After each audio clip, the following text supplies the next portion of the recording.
रंगों का रहस्य। एक बार की बात है, अनय और नीलो दो अच्छे दोस्त थे।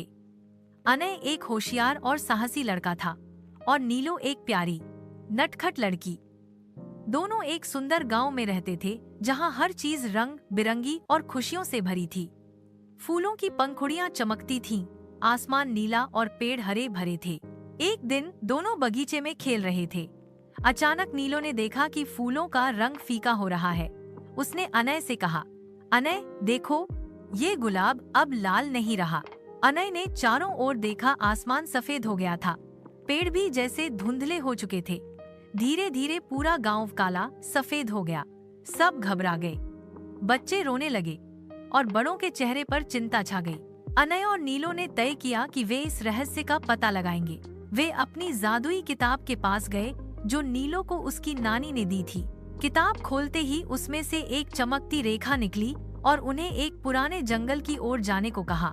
वे दोनों चल पड़े। रास्ते में उन्हें एक उल्लू मिला जो सब कुछ जानता था। उल्लू बोला, रंगों को इंद्रधनुष की गुफा से चुरा लिया गया है। उसे वापस लाने के लिए तुम्हें 3 चुनौतियां पार करनी होंगी।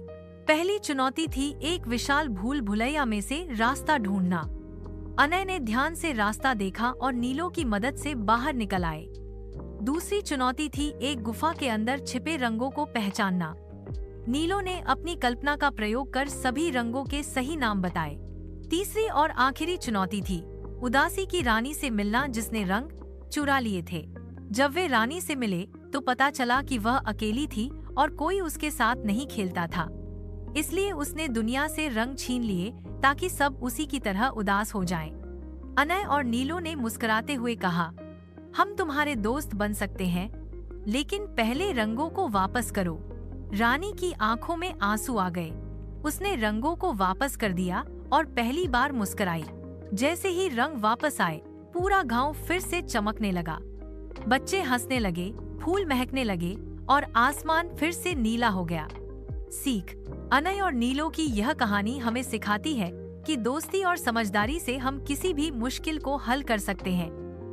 अकेलापन किसी को भी उदास कर सकता है, लेकिन थोड़ी सी मुस्कान और अपनापन किसी का जीवन रंगीन बना सकता है।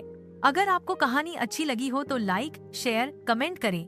नई कहानी के लिए चैनल को सब्सक्राइब करें और बेल आइकन दबाना न भूलें।